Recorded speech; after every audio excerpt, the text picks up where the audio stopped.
Hey everybody, it's Bust with Battles with Bust number 454, and today we're doing battle with Aatrox Vayne.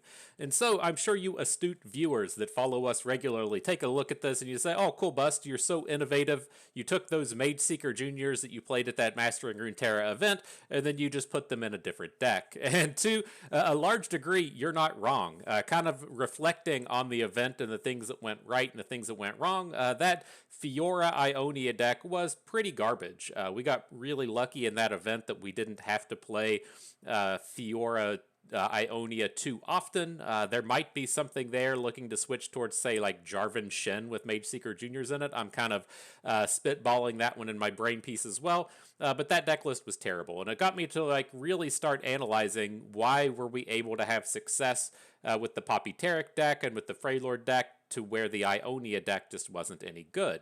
And the things that I kind of circle back to is the lack of late game.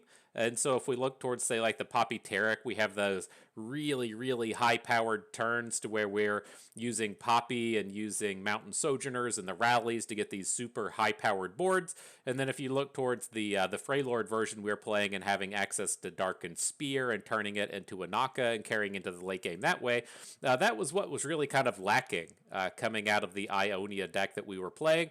And it gets me really kind of thinking in the sense that okay, well, if we're like really on board with all of these early game challengers, that's one of the things we're looking to use to take advantage of the high impact smaller units of this game. And we really like the Darkin Spear. Like the next kind of step with that is like, well, if I want to play two of these challenger decks with Darkin Spears, I can look towards Aatrox. And it turns out that the Darkin Harp is quite good on these challengers. And so it's like, as I kind of start to think a little bit more, the things that we are kind of trying to prey on in this format are going to be just the super spell heavy based cheap spew it all out kind of decks like the Samira decks and then the Seraphine Back Alley Bar decks and the Seraphine Plaza Guardian style decks, and then we're looking towards the other ones that just don't interact very well, and that's what you get out of a lot of the Cosmic Call style decks. And so if you're going to present a deck to me that just does not interact very well, Poppy Taric was a nice step towards just annihilating that nonsense, but having the scout units along with the Darkin Harp is another very powerful angle that you can look to take with this. And so that did get me kind of circling back here towards Aatrox Vayne. I like a lot of the ideas that are happening with this between the Mageseeker Jr. giving us the disruption, not hurting our ideals too much because equipment aren't spells and they're still able to be played on the cheap. And then just having this really nice, if you're not going to interact with me package, I'm just going to smash you right in the mouth style of game plan with all of the scouts and all of the good equipment. And so, a couple of more thoughts on this deck. As the main thing that I was really worried about going into that Mastering Runeterra Open is kind of the presence of these just triple aggro lineups that are really rising in popularity with the likes of Draven Scion, with the likes of Pirates, and then another third deck, typically something like Jax Vi, having the kind of healing components that we get out of Aatrox and out of the Darkin Fan are something that I really like to bring to the table. And so even if you aren't super interested in playing a Mageseeker Junior based deck, you have to admit that a few Aatrox activations can be enough to really swing those games in your favor. And then the kind of like last thing I really wanted to touch on with Aatrox Vayne is this is a deck that I feel like is going to be relevant for a long time. And I think it's pretty important if you're looking to be competitive in the space of best of three, to just have a few decks in your wheelhouse that you feel really comfortable bringing to kind of any format. And so, life gets in the way. You don't always have the time to play 3,000 games before an event comes up. You got finals or you got a big midterm exam or you had to work a couple of doubles this week. Life gets in the way. And, if you're going to say have 50 games, 100 games in an event that's coming up, it is kind of nice having decks that you just feel comfortable with. And you can look at this and say, oh, okay, I see what you did, Bust. You took Aatrox Vayne, you put Mageseeker Jr. in it. I've been playing Aatrox Vayne off and on for the past year.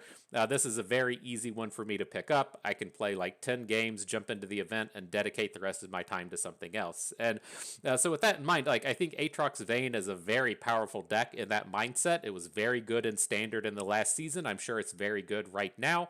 And another thing that it really has going for it is Riot's going to be printing equipment forever. And so the next time Riot decides to print a card like Vayne as a 3/4 with 3 mana tumbles, and it just so happens you're really well versed with these equipment style decks that come out of Aatrox, you can be ready to pounce on that format without too much craziness going through your mind with having to learn new decks and new styles and everything. And so I think it's always kind of important to have 5 or 6 decks within your wheelhouse that you can kind of just bring forth at a moment's notice and be kind of ready for. If you're really well versed with scouts, or if you're really well versed with pirates, or whatever, having those kind of things on the ready to kind of adapt with the metas as they turn up and not have to devote a whole bunch of attention to 3 new deck lists every single tournament format can be very valuable. And so I think Aatrox Vayne fits in that mold very well, as to where it's probably going to be a good deck a lot of the time, and it's going to be a very safe pick in a lot of lineups for now and perhaps forever, And so, nonetheless, that is it. That's the deck we're doing battle with today. I checked in on the pay-to-win price, and we're good to go. Everything in here is all premium. We got the good-looking skins. We got the premium prismatics on every card. Feeling pretty good, looking pretty good. See if we can't get in a good game or two while we're at it. Ooh, and so yeah, I really tried a bit more with that Ionia version of the Mageseeker deck. Like it felt like saying Thousand Tailed was a nice addition. That was the kind of next step to it, but it was really kind of just hurting at the end of the day. It was just lacking enough good top end that you just like really get from playing with those really high-powered equipments, the Darkin equipments. And so as far as this matchup goes, we're up against Viego Norra. I don't think this is a matchup where we really care about the Mageseeker Jr. I do want to hang on to the Broadwing as an answer to Norra, and this is a space to where I think the Ranger Defector could be good, but we don't have any equipment to start off with, and so I think he's going to be a touch awkward. He's not going to be coming down till turn 5 or turn 6 anyways, and so we'll just let him kind of go back into the deck and ride the bench. Maybe we can find an equipment in one of these upcoming turns. All right, so the Darkin Spear turns up. I'm fine to go ahead and just equip, right? If we add a Broadwing or a Fleet Feather Tracker, our opponents never just, like, we just can't hook down Norra anyways. So let's just go ahead and get a touch of value out of this Elkin, get those stats churning through the deck, and then if opponent drops Norra this turn or next turn, we're a little bit more active and ready in terms of getting her removed from the board. So, I mean, not a terrible space for the Mageseeker Jr. We'll have to see what kind of interactivity the opponent's bringing to the party here. I am just going to go ahead and drop the Broadwing. We can Broadwing in front of the soldier, but we might find a spot. Just get him with the Mageseeker, Say no pokey sticks for you.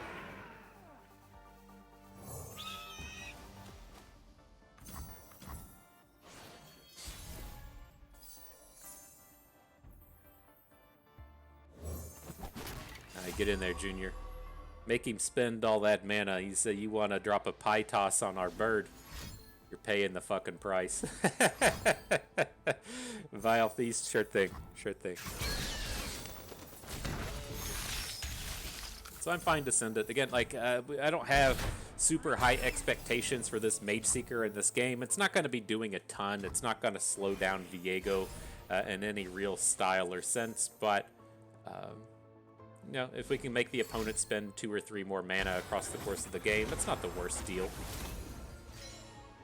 You got Troll Scavenger. Highly doubt that's what the opponent was looking to hit. And so this is one of these spots that can be slightly awkward. We're wanting to play the Blinding Assault, but it's going to cost us an additional point of mana. Just kind of is what it is, You'll run into this on occasion. Ideally, we would be able to play the Blinding Assault before we try and drop in with the Mageseekers, but as they say, it is what it is. So now I do want to get a little bit of health on Valor. I'm intending on just getting the 2 decent attacks out of the Scout, but we did just pick up the pick up the Harp, and so we'll have to kind of potentially reconsider. This is the opponent's Viego turn, if they really want to get him on board. And so we at least have some opportunities to attack around him. And then we did just pick up our third flavor of equipment in the Darkin Harp, so we can start building up towards that Aatrox. But what I think we're really going to need to pop off with this game is hitting and actually flipping the Aatrox. And so I'm hoping that we at least get a few rounds of attacks in with the Valor, just so that we can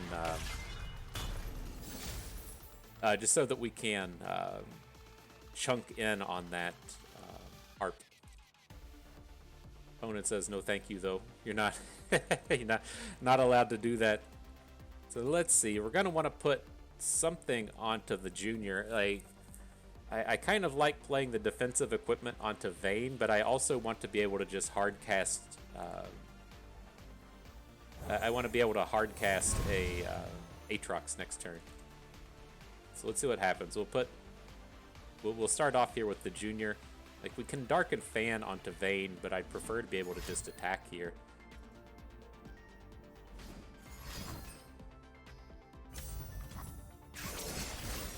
The Vile Feast. Alright. And then I guess, at the end of the day, whoever's hanging out on top of our deck is going to have a mountain of stats. I think we're up to +4/+4 at this point. Like, this is our third attack with the Elkin, and now another one with Vayne. So it's got a shot. Maybe it's only 3/3 at this point. He's got a chance to be big. We're gonna draw like an 11/11 Aatrox this turn.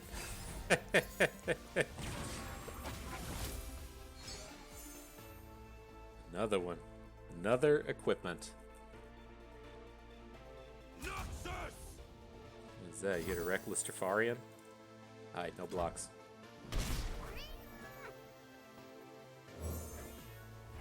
So here's the fan. We'll draw our Aatrox. We don't have the mana to play him this turn, but hoping to get it up and running. I was curious on that previous turn. Opponent made kind of like a weird pause, and I was wondering if they were going to try and Calling Strike our Vayne,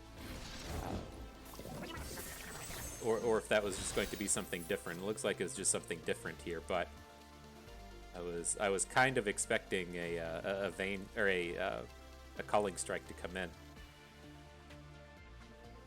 How do we feel about this? Do we want to go ahead and take a tumble? Or do we just want to add in more equipment? I kind of like the tumble, but next turn we're not going to be able to play Aatrox and tumble, and I do think, well, we probably just want to be banking mana at that point. So let's do this. Let's just go back to healing up our Vayne, and then we'll call it a day with a 3 bank.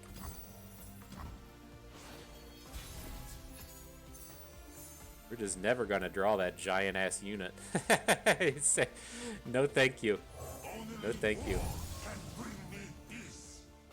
Our World Ender is at 11.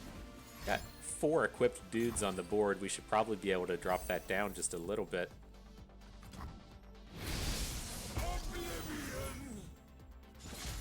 So how does this thing work? Our Elkin has -2 attack. So we can put the Darkin Blade onto the Elkin. That's going to get us a strike. And then this seems safe enough to attack Vayne into.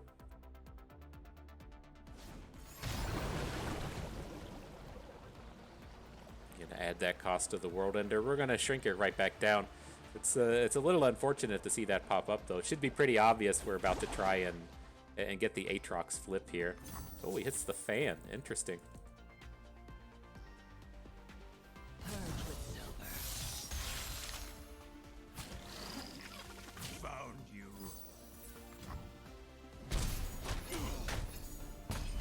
Got it down to 8. That's probably the point where we want to stop.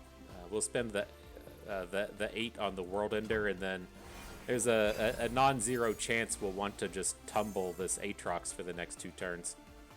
There you go, Petricide Broadwing coming in with the stats, getting that +5/+5. I thought we'd never draw another unit. Signposts, okay. Guess we'll have to do that. Oh shit, that resets the mana cost? Oh man, what a dumb card. What a dumb card. I don't like that. So now do we have to worry about getting Atrocity'd? Ugh, this is dumb.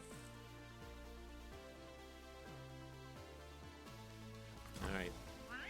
Fine. Oh, it's back down to the cheap. It said 14 when it hit our hand, but now it's down to 6. Oh, okay.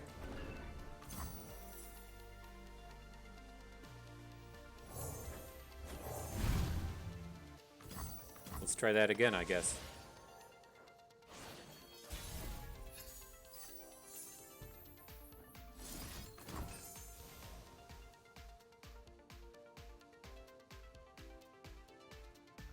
That was weird. I'm not wrong, right? That was weird. I was certain it said 14, but maybe it took it a moment to readjust.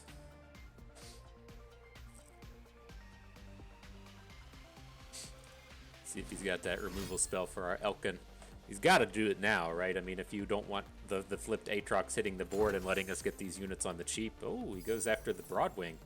Lets us get the Aatrox, so now we can just bring a dude into board, and that Aatrox rumble, or that Aatrox tumble is the real deal. We have a potential to, you know, hit with Aatrox twice here and just overwhelm for a million.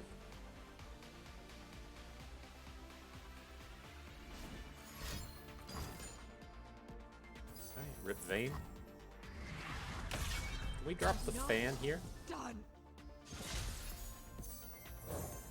Cost 5. It's a pretty powerful one in this spot, being able to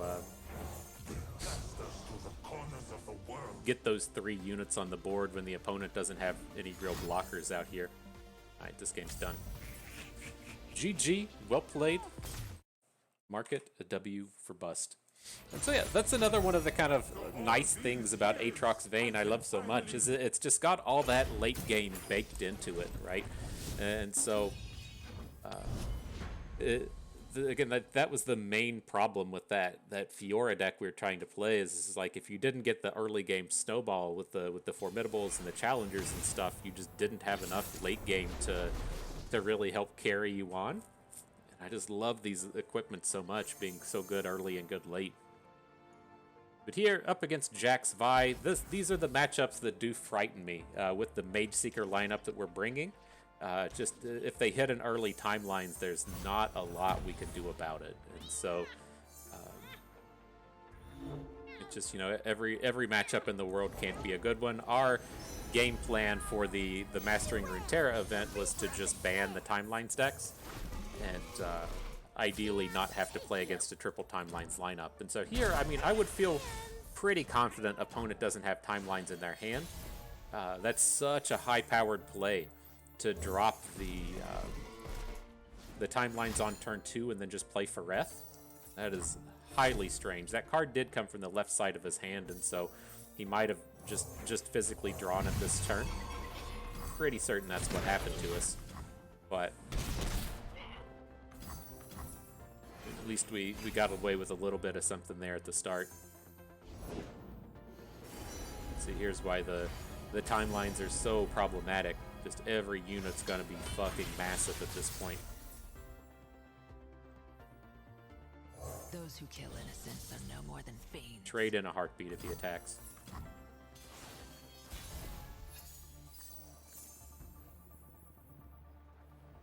But we still got some strong dum-dums out here. I'm looking to fight through the Stellacorn as much as we can. Let's see what comes down now. Just a 4-5. Just a 4-5, they say.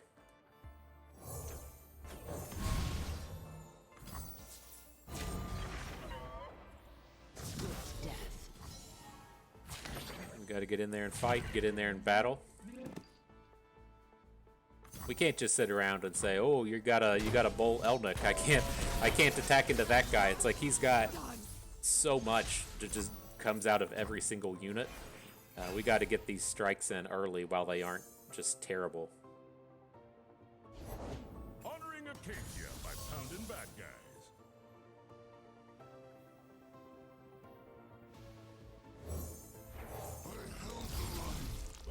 Here's our big boy.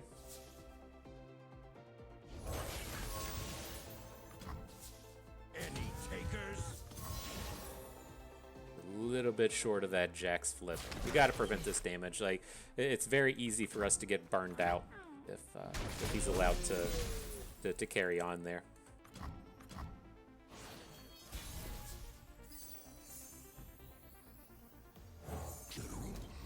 But let's get the World Ender out here.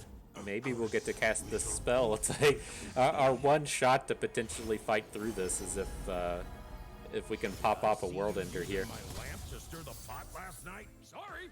All the These units spoons were are dirty. fucking massive. So, I mean, we have the good hook into Jax. He shouldn't be able to do anything here. He can't play the combat trick, and then they don't usually play things like Kench, so that should be fine. I guess we just have to stop. Ugh. Lights out. So if we can come into this next turn and just not die, though, we might find ourselves able to get the World Ender online. Like, I mean, we do have this Aatrox block into Bull Elnick with a Sharp Sight. That's not something I'm particularly excited about, but the option is there. I'm doing this my way. And Vi, yeah, we're pretty boned at this point.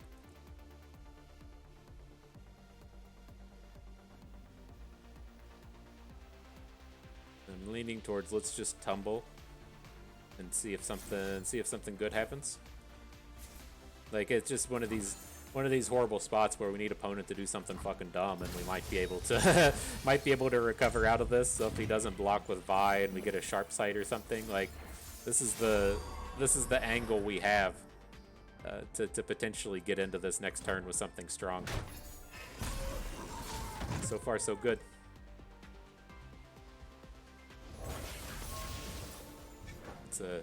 That's a quick attack and Vi right there.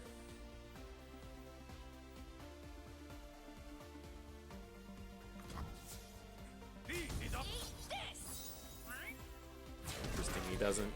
He doesn't take the scout attack.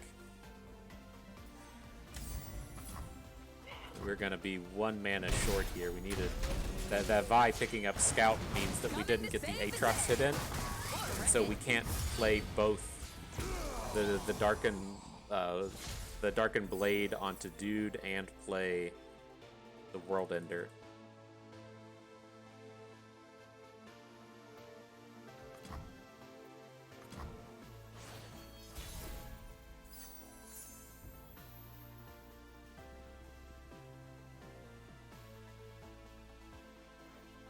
Well, maybe we can build up enough stats going into this next turn. The other kind of potential thing to look at is like what you can do with the overwhelming Zolani along with the tumble, right? I mean, we do have the option to potentially hook Vi out of combat and then tumble Zolani into the Outriders.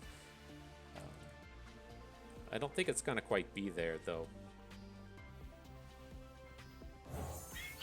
Looking at this, I'm going to add the Fleet Feather Tracker, I'm going to add the Blinding Assault. We're going to try and take a couple of quick attack challenges this turn. And then if opponent's not able to kill us next turn, we'll have access to the World Ender, or we may find ourselves in a space to where we can just get the World Ender down enough to actually bring out a Darkin.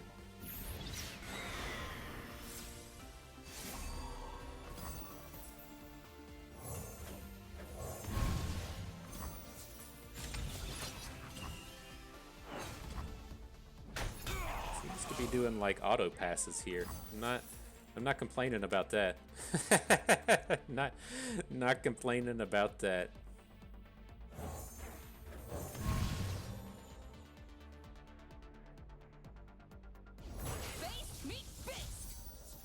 All right, he's got that scouty Vi out here. Let's see.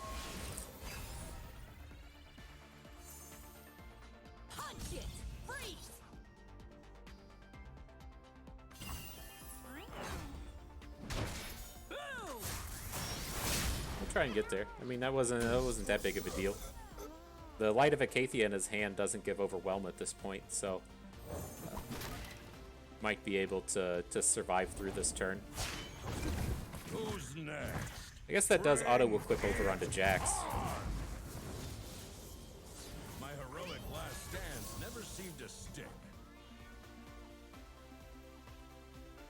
Can we do this without the Aatrox, though?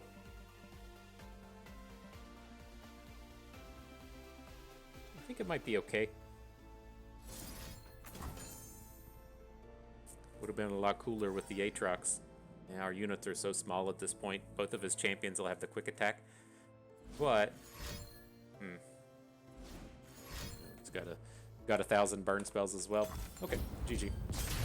That's tough. Like, those are the games that you need to be able to, like, smash the timelines, like, when they just don't have it. And for him to just draw it on the second turn of the game is kind of savage. I feel like we would have easily won that game if we didn't have to play against timelines. I forget the amount of time that it doesn't show up by turn 2. I think it's only like 40% of the time that if you hard mulligan your opening hand and then get those full 10 draws. Something pretty close like that. Alright, next battle though. These Steadfast Elkin are so good against Jinx Draven, but we didn't pick up any equipment to go with them. A bit of a bummer there. And the Mageseeker Juniors are surprisingly okay in this match. You know, if your opponent has to spend 3 mana to play a Spinning Axe, it really takes away a lot of the discard elements that make Draven so strong. And then it also, there tends to be a lot of just smaller 2-power style units coming out of this deck. And it can get in front of some guys and potentially stop combats. But gotta go out of our way to prevent every single point of damage we can here. You don't really want to be trading against this deck. You want to be winning combats, but it's gonna take so long for us to be able to win a combat against a Legion rearguard. I think we just want to go ahead and take the trade in the early game there. It's really tempting to just pass. Like, it's so hard for me to imagine that he just doesn't have an early play here. Maybe he doesn't. He only does in the Grenadier coming down. Okay.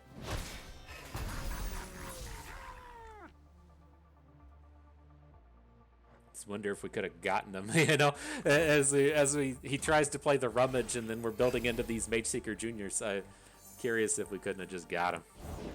The party has arrived.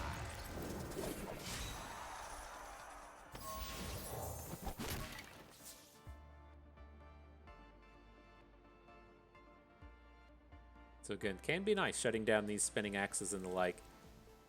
Again, it's not the strongest of matchups for us by any stretch of the means, but the junior does a lot more disruption here than we really give him credit for.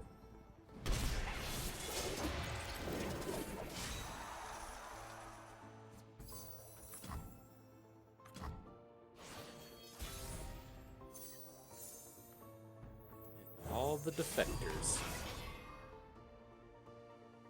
See what opponent does. I'm not like super excited about attacking this turn. I really wish we had a better equipment to put on the defector. I mean, maybe it's okay if that's what it takes to get a Draven off of the board. We should probably just be passing. How do we feel if he plays like another card if we attack? It's just the thing I ultimately speak about every time with this deck is like, if you're looking to make trades, can your opponent refill their board before you can?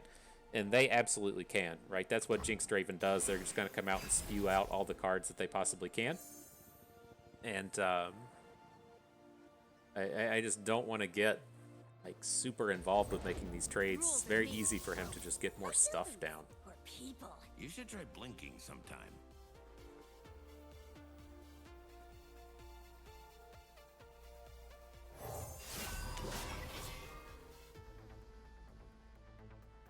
This is really tough without the equipment, though.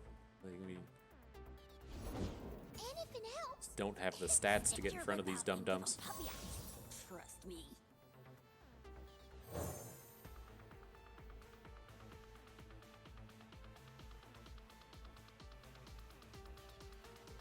Probably just hang on to this Bloodletters mana. Like, the value in me wants to be like, okay, let's get let's get this other Darkin Thrall on board.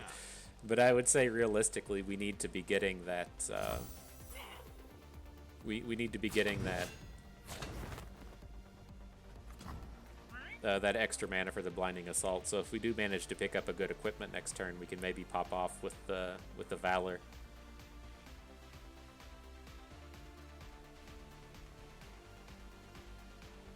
This might be out of reach without Aatrox. If we draw Aatrox next turn, I might feel okay. Just getting that little bit of extra heal in can be the big difference. I mean, it can be a lot more challenging to pop off with Death Rockets when your Death Rockets cost 3 mana. So we've definitely got an opportunity to get a shutdown on this Jinx next turn, in the sense that, you know, if he wants to Spinning Axe his hand away to get the Jinx to flip, he can't do it because they all cost mana. So we'll see. Definitely get the shot to drop the Junior. A little bit of a non-bow again with the Valor and the Kench, but I think it's just way more important to stop the flip.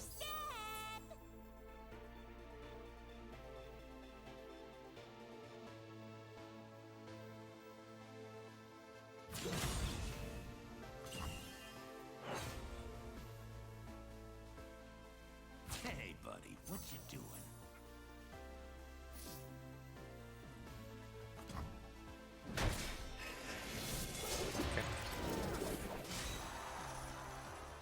You suck. I mean, I think we're fine in that sense, right? This Jinx, no way she's flipping anytime soon with the Juniors on board. I guess you can drop a Get Excited onto the Junior, and that can be your way to get the Jinx to flip after the fact. But it's so challenging to do right now. Demons walk among us, masquerading as men.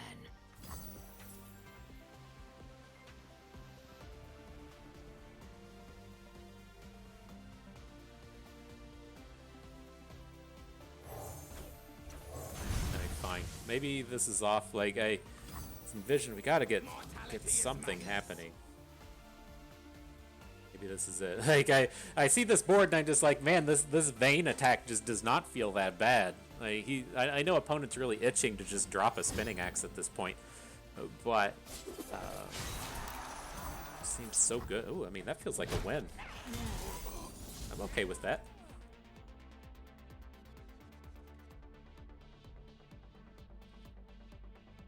So he's most certainly drawing Draven next turn because he dropped the biggest fan.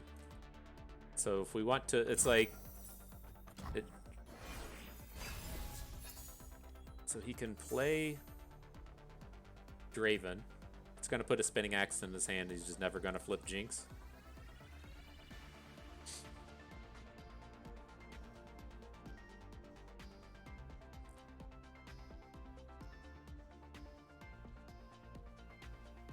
Y'all be wondering why I play so much Mageseeker Jr.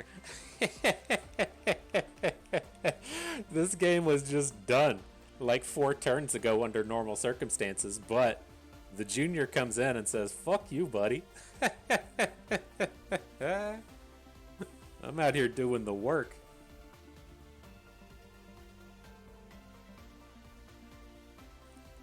Look closely at their eyes. So I think what opponent's envisioning, right, is, oh, he just opens. Okay. We can't take this Jinx hit. We have to throw the Junior away at this point. Right, if we take 4 from Jinx, we'll fall to 3, and then we just die to we just die to the Death Rockets. This way, he is in the awkward spacing of his hand to where, no, he can Spinning Axe in combat, and then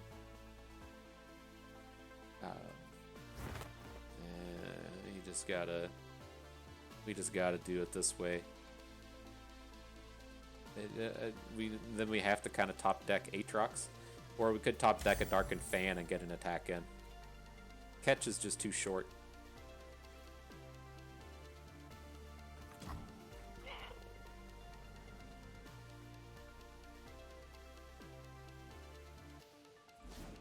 Alright, so we can Spinning Axe. Ooh, interesting.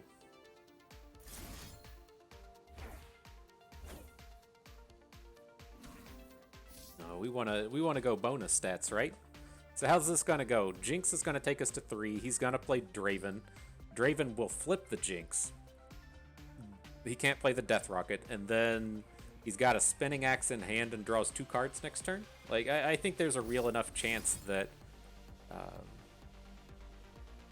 we can hook down this Jinx before she starts making Death Rockets. But I mean, at that point, If we hesitate, we die, and I'm not interested at in that point, dying. we're just kind of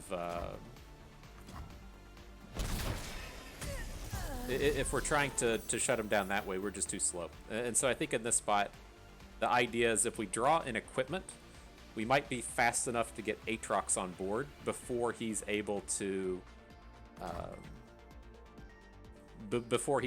generate the Death Rocket.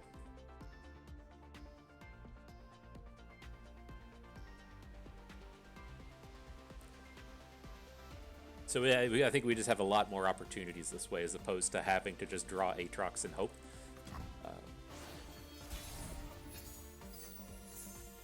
So we kept 1 less card in hand. Now we can drop the Darkin Spear. That's gonna draw us our Aatrox. Am I wrong? Why the fuck didn't we draw our Aatrox? Oh, it's because we played Kench onto the... Fuck. So we gotta take some time.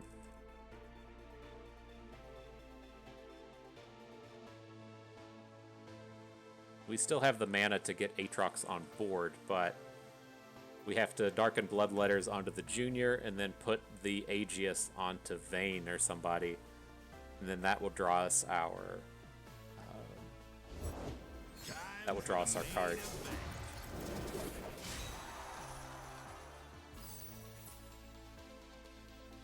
This is just too slow now. Yeah, that's on me. We should have just played the Kench. I was thinking that if we played the, or we should have played the Kench for stats, right? Damn. And then I think we would have had the mana to have pulled all of that off. Good learning moment though. I forgot that that Kench doesn't count as playing an equipment. Whew, so close to coming right back out of that one though, right? So close. Yeah, if we'd given the Mageseeker the +1/+1, then played the equipment after the fact, drawn an equipment, played it, drawn our Aatrox, then we could have gotten Aatrox on board, started attacking. He would have taken us up to 5, and then that would have left us in a pretty good spot in terms of being able to tumble Aatrox and gain 4 mana a turn. So, whew, tough stuff, tough stuff.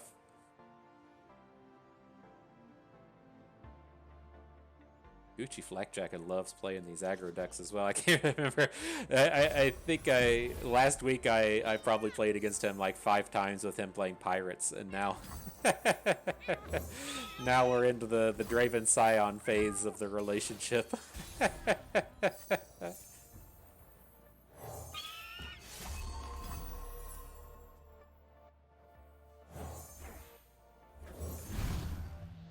let's get it all happening.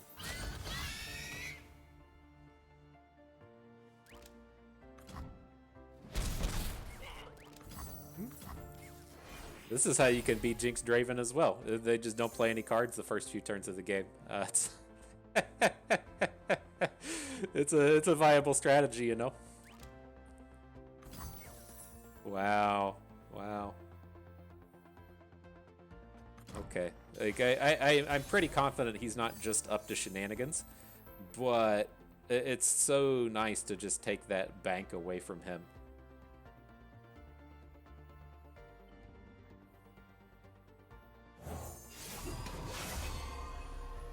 Just like Jinx, just do absolute nothing until the Jinx is ready. Oh, that sucks, dude. That sucks.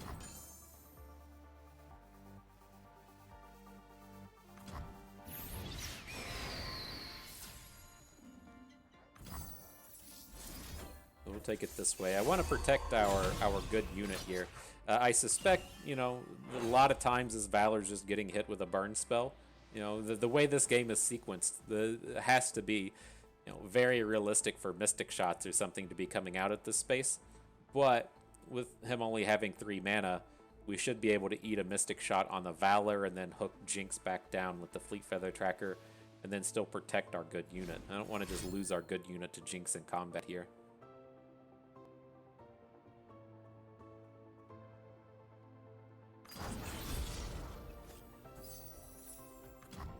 Okay.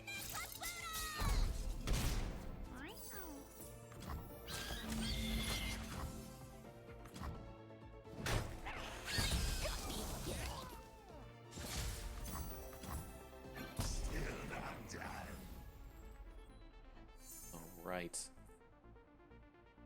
Ready to get the junior down, get some Aatrox on board. That's what life's all about, my dudes.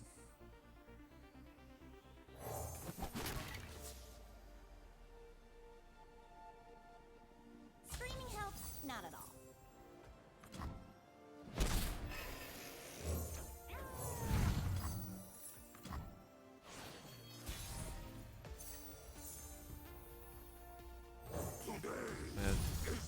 We'll see. Like, I don't intend on just making the scout attack here, but if the board gets too juicy, I will make a scout attack with the Defector now that we have the Aatrox on board. I can't imagine that he just passes here and lets us hook Jinx with the Fleet Feather Tracker and then just go hog wild with our board. And so I don't think that's really on the table. Then the other thing we'll be looking at is this Cataclysm on the onto the Defector next turn, so that we get that attack token back. No place for cowards. For too long have I butchered your statues. May we bleed forever.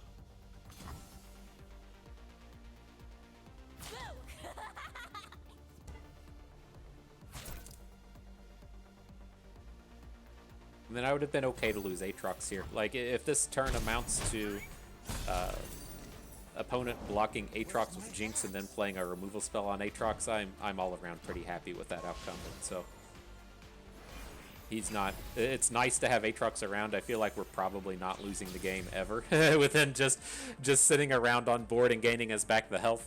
But I think that would have been such a resource sink for the opponent that we would have been okay.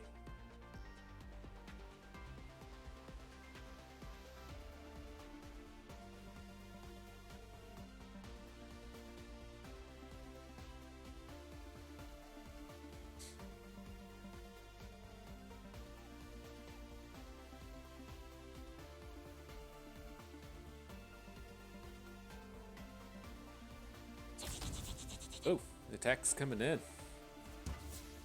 I was gonna start talking about life and stuff, you know. It's I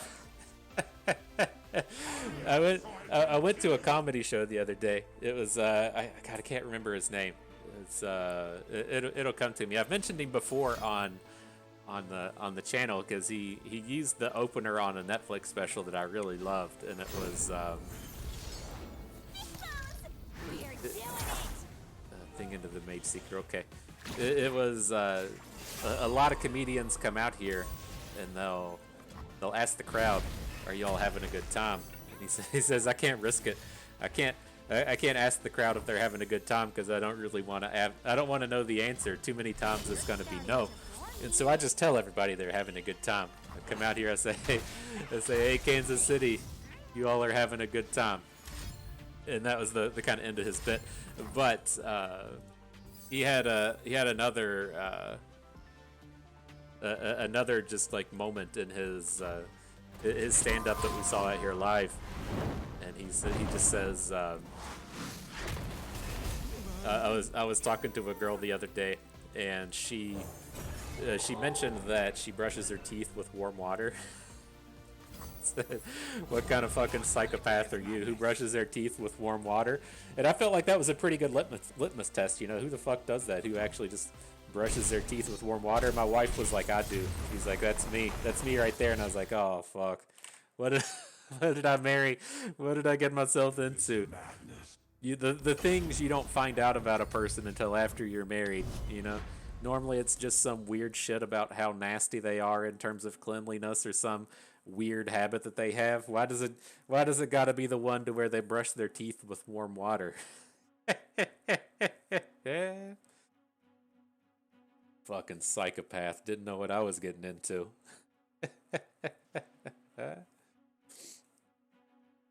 We're having a good time. Having a good time.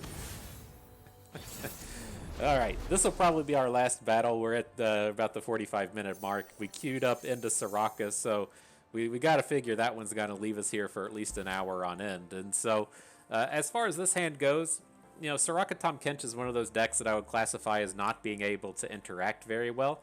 And so, you know, I'd like to mulligan a little bit harder in terms of finding a challenger and a good equipment or something, but I think as long as this game just kind of drags on and we're able to just build up to Aatrox, there's not a ton that they can legitimately do about Aatrox. And so a World Ender to me should be enough to just come in and end this game. Now, I don't know if this is entirely what I'm expecting. Like, I've seen some kind of like rumbling on Reddit or something about people playing like Soraka with no Tahm Kench and trying to go that route with things, but this one has Tahm Kench in it. And so like I just see Targon now and be like, okay, this is some kind of Cosmic Call deck, right? They're just doing this bullshit Soraka Tahm Kench like nasty early game as their way to build up to as their way to build up to the Cosmic Call. And so I might be wrong in that sense. I'm not entirely certain what's going on here, but I think that might be a reasonable assumption for what's happening here. And so with this board, like, we could have put the Blood Letters onto the dude to give him 3 power and can combat both of these things, but I'm okay with like scaling up. You know, we're in the same spot to where if we put, say, the Darkin fan onto the Elkin, then he can just come out here and block anyways. And so I think I like taking this just a little bit more value heavy and trying to load up the Elkin with the equipment that puts the stats in our deck. Caring for the stars shows their true potential. I can't wait to see them when they're all grown up. Then are we just gonna play the full price on this catch? Or are we just gonna lose the junior? I guess losing the junior is the other viable option here, but I think we're gonna end up. Oh, he's gonna let They're us stronger every day, just like me. just to get a useless unit on board. Okay. Okay. I'll take the bait. And no attack. Interesting. We're all family here. By the power of the stars. I don't know, man. That weirds me out so much when you have this just absolutely massive board. And you're like, yeah, it's not gonna use it, you know. I say no, thank you. I don't need to use these cards.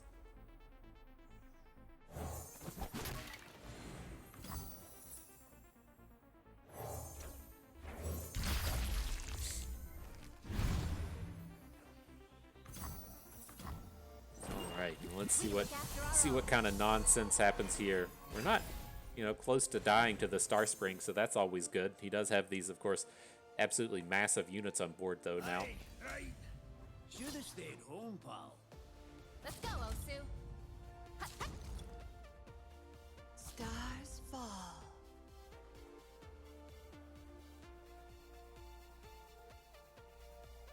So yeah, I mean, I think it's a valid question in that, do we ever need these juniors on the board? And I mean, probably not. I do suspect there are, you know, quite a few combat tricks coming out of this deck, but I don't think like trying to do stuff to protect these juniors is too important here. We could have kept this junior over here on the left. It's just like this deck plays so many weird things like Astral Protection or something. Like there's gonna be a combat trick that comes down that keeps us from killing this Star Shepherd. So very weird. Fuck. Cares more about the Boxtopus than these giant Star Shepherds? Is that just because of the heal aspect?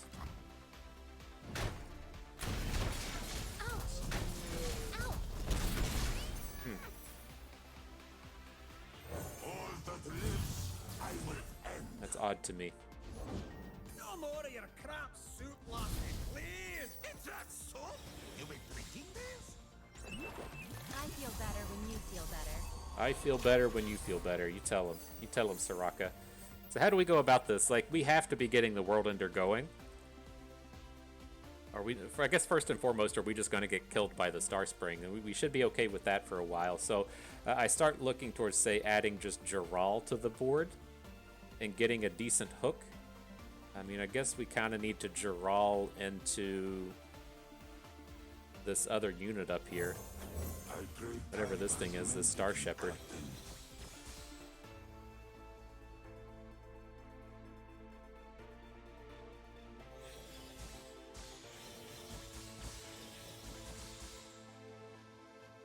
These little Star Shepherds got out of hand quick.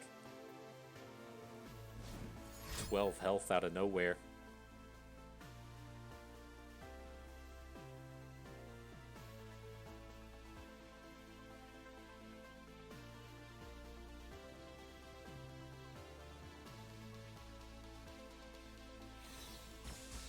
Bringing something in. Prize fight onto Aatrox. We're all family here.